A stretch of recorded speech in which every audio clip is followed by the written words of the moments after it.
Raw was better than last week, that's for sure. Undoubtedly. Orton came down and Orton coming out at the beginning of the show, by the way, instant fast forward. You know he's going to take 4 minutes to get to the ring before he starts his boring promo. So he started a boring promo running down Ric Flair, warned him not to mess with him again. Flair ended up coming out. He claimed to have kicked Ric Flair in the head in the summer of 2007, which was, as you will note, a long time ago. I don't remember it. I have no clue what he's talking about. I think he's lying. So anyway, Flair came out and talked about how Orton wasn't a real champion and Batista was the man and Batista had passed him by and Orton was a pathetic champion for getting himself disqualified and this and that. And anyway, he said that he made a great match for the next pay-per-view, which, by the way, he could not name. He described it as a big pay-per-view. Yeah. It's going to be Orton and Big Dave in a steel cage match in a steel cage. He said... And anyway, out came a legacy after Orton said, that's good that you gave me this message from Vickie. Here's a message for Dave. And he punched him. And then Legacy came down, and Big Dave made the save, and the heels jumped on him, and then Cena made the save. And I thought, 6-man? No. Well, that would be stupid. Yeah? They were not going to get... Perhaps at the pay-per-view, not here for free. Well, maybe they'll do it at SummerSlam. I don't know. But Ric Flair came out, and when he set one foot on the stage, it was immediately clear he's going to wrestle again, because he was the happiest human being I've ever seen in my life. I've never seen a guy so happy just to be alive. And he came down, and he strutted, and he went woo, and he was Ric Flair, and he was crazy, and it was great. And he was yelling at Orton. He said, "You tried last night to intentionally disqualify yourself." And I wanted him to say, "And I ought to know," because I've seen Ric Flair do that 1,000,000 times in my life. But he didn't. He played the nice guy. And yes, and then by the end, it came out to the 3-on-3 because the heels actually did have a numbers game this time. And then when it was a 3-on-3 fair fight, they bailed. The only thing I didn't like about this was, 2 weeks ago, John Cena could barely walk, and then Big Show beat him up. Then a week ago, after that beating, Cena came out, was fine. Then Cena had the match with the Big Show where the storyline was he went and injured, and now he's 100%. Sure. Every time he wrestles the Big Show, he comes out the better for it. Yeah. That's dumb. Everything else about this was great. Well, his body's healing. As he's being beaten? Sure. Don't ask me. Josh interviewed Cena asking why he saved Ric Flair. He should have said it because I'm nice. So anyways, Vickie walked up and signed Orton and Legacy against Cena and Dave in a handicap match, and Cena said he was fine with that idea. Divas Battle Royal. Horrible. I was not fine with this idea. Kelly, Bella, Beth, Jillian, James. Rosa. I didn't even see Rose. Oh, yeah, she was thrown out first. Anyway, yeah. Maurice was on commentary and buried Michael Cole for calling her Maurice, which was awesome. And the girls, one by one, were nearly killed. I mean, seriously, it was... first we had Rosa, fell out on her ass and was almost killed. Then Bella A almost didn't go over the top rope and was almost killed. Then the other Bella went head first and was almost killed. Then Jillian necked the top rope or the middle rope and was nearly killed. And then Kelly Tossed Beth Phoenix.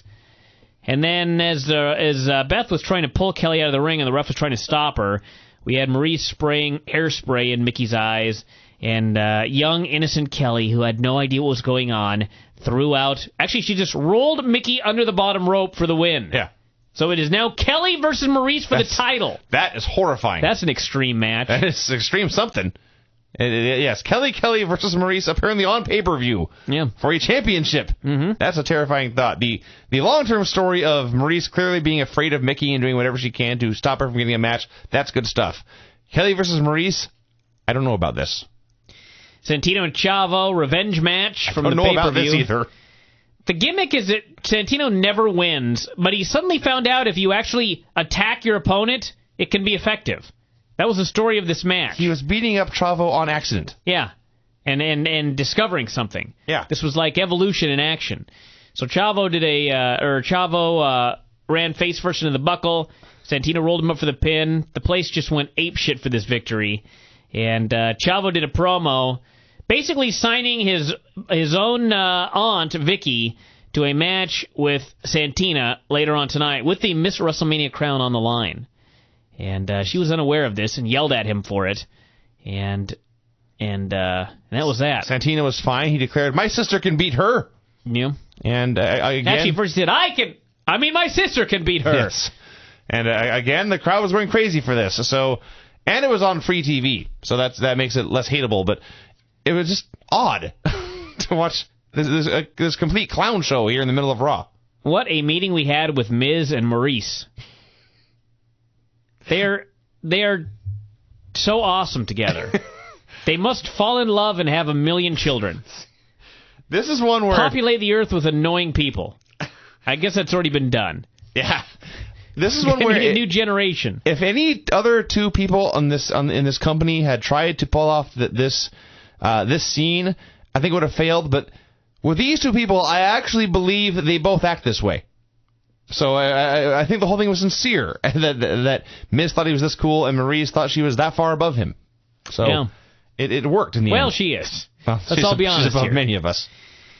Then we had Vickie yelling at Chavo. Orton stormed in and was pissed off about the match of the pay-per-view, and she told him to fuck off because she was mad. So Brian Kendrick and Gold Dust against Primo and Carlito. Short match. Carlito and Primo won. They pinned Kendrick. He blamed it on Gold Dust. Well, to be fair, while he lost, Goldust stood there on the apron watching his partner get pinned and not coming in to break it up. Yeah. So, yes, he blamed it on Goldust, and as he was getting angry, Hornswoggle came out. And to make a long story short, Goldust and Hornswoggle are now a team. Yeah. And they showed clips of Superstars where Goldust saved Hornswoggle from the Big Show. Oh, God. And now we missed that one. Hard to believe.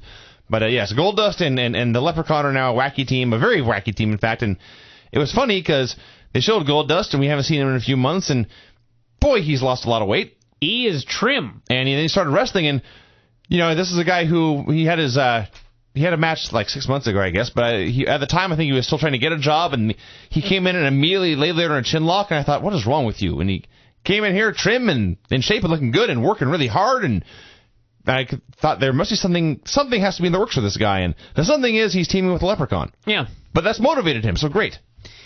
Then we had more with The Miz. He came out and buried John Cena. Is it just me, or is John Cena's old music like 1,000 times better than that new song?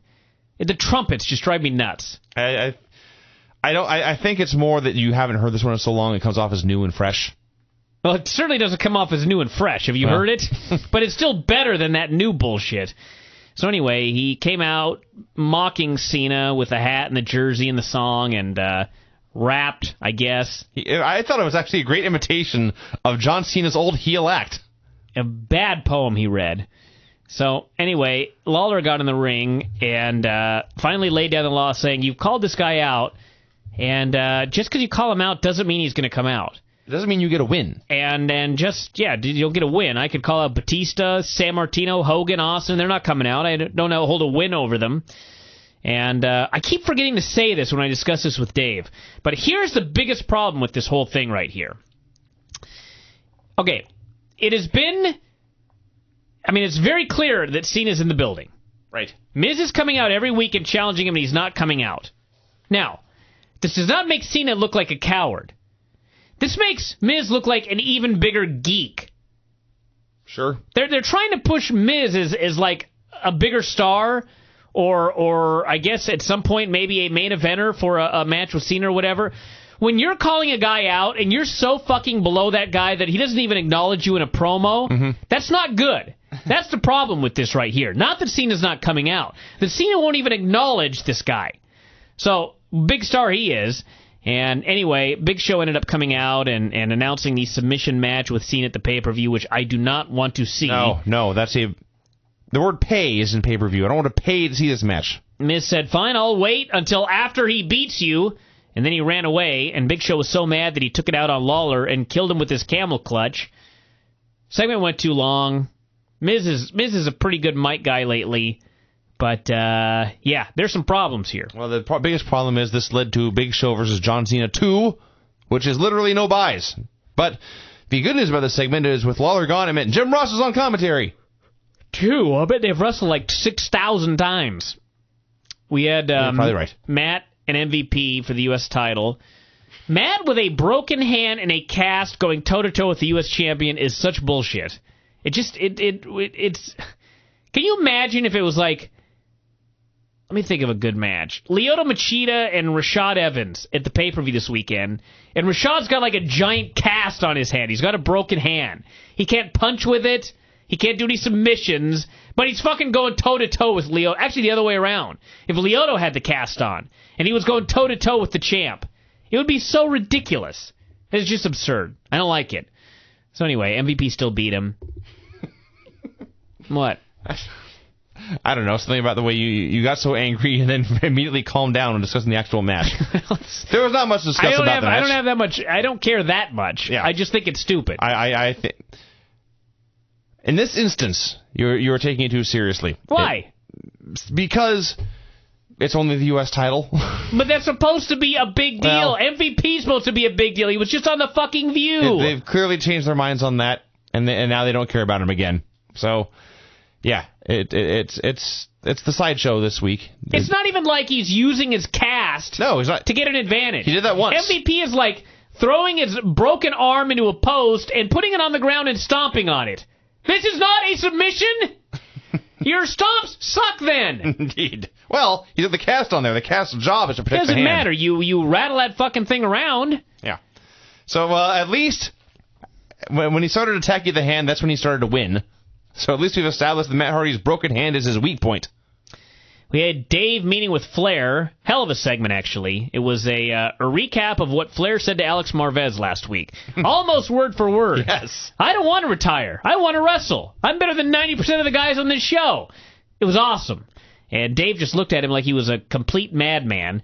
And Flair got insulted. What, you think I can't do this anymore? You don't have faith in me? Fine. You can go out there all by yourself tonight. And he stormed off. Dave was like, what? He's kind of aghast, caught off guard by this. And I'd also like to note that before cutting this promo, Ric Flair was drinking Mountain Dew. Yeah. Just not a beverage I would associate with a man, but apparently he's into Mountain Dew. It wasn't really Mountain Dew, you dumb shit. Haven't you been around long enough? Yeah, you true. Empty out the Mountain Dew and you put in some vodka. This is Nature Boy. You're right, but even then, that's not when he went to the soda aisle, he picked out the Mountain Dew to hide his vodka in. Well, he wanted a rush first. Maybe he did. I'm sure he drank the Mountain Dew and then he poured vodka in it. Sure. Chavo was backstage trying to teach Vickie a frog splash. This was great. This was fantastic. With the camera on the ground and Chavo laying on the ground and Vickie climbing the couch cushions like a 6-year-old about to jump off. Yeah. Awesome. And he actually wanted her to do the move on him on the hardwood floor. Thankfully, she said no. And she said the match was off, but then Santina walked in and made fun of her, and she got so mad that she said the match was on. And on it was. Santina versus Vickie. Chavo ended up making this a no DQ match, and of course then attacked Santina. They got in a fight. Santina made a comeback and backdropped him outside, but then Regal rushed in, hit an exploder and the running knee. Vickie got the pin. Vickie got the crown. Vickie got the sash. Vickie is your new Miss WrestleMania. Vickie is officially Miss WrestleMania despite not actually appearing on the show. Yeah. Or at least not wrestling, but that's the way it goes sometimes. There was an awesome, awesome touch by Santino in this match that I don't think anyone picked up on but me. He had come out earlier as Santino, and now he was wrestling as Santina, so he had to shave. Except he cut himself in several places and adapted the cuts with toilet paper. Awesome. Did not notice that one. It was a very subtle thing that only I picked up. So they had a little match, and Vickie won, and then she had the best celebration I think I've ever seen. She was so happy to be Miss WrestleMania, and she put in the sash, and she put in the crown, and she held her hand in the air, and she wiggled her hips, and everyone booed, and it was tremendous, tremendous stuff. And finally, Big Show and Batista against Evolution and Orton in a handicap match. Or John Cena. Did you say Big Show? Oh, my editor fucking fell asleep at the wheel. This is on Raw. I didn't edit this one. That's right. Who cares? Anyway, basically the story of the match was that, Big Show can do submissions. Cena can't on the Big Show because Big Show's too big, so he's fucked. They had a match. It was heat on, I believe, Batista first, then Cena second. And then Batista got a hot tag, at which point the match completely fell apart. Keith Mitchell from TNA was hired at this point. We had, all of a sudden, out of nowhere, Cena's chasing Big Show up the ramp. And then all of a sudden, Cody just fell off the top rope. And then all of a sudden, Flair was there. And then Dave gave a spear to Orton and pinned him. And I'm like, what the fuck is happening? And they showed the replay. and apparently Big Show came out. He was followed by Flair with a chair. Flair gave the chair to Cena, who chased Big Show away, and then Flair shoved Cody off the top rope, and that's what happened. So, anyway, afterwards, Flair did all his wackiness, his celebration. Dave was cackling. Flair got him to do the worst Fargo strut in the history of man, and it was great. It was everything he did was great, and it's all going to lead to the moment where Big Dave goes heel and beats up Ric Flair. Of course. It's going to be awesome. Hopefully they'll do this at the end of the next pay-per-view where it ends up with Dave and Flair alone in the cage and no one can get in to help him. Yeah. That would be awesome. That would make me so happy. And everything about this Big Dave turn is being done so great. They just keep dropping little bitty hints, like the time he told Shane, I know Legacy's going to kill you 3-on-1, but don't worry, I'll win the title. Just little stuff like that. Little bits like here where he doubted Flair, and it's all going to lead. The longer they draw it out, the bigger the pop will be when he turns heel, and it's going to rule.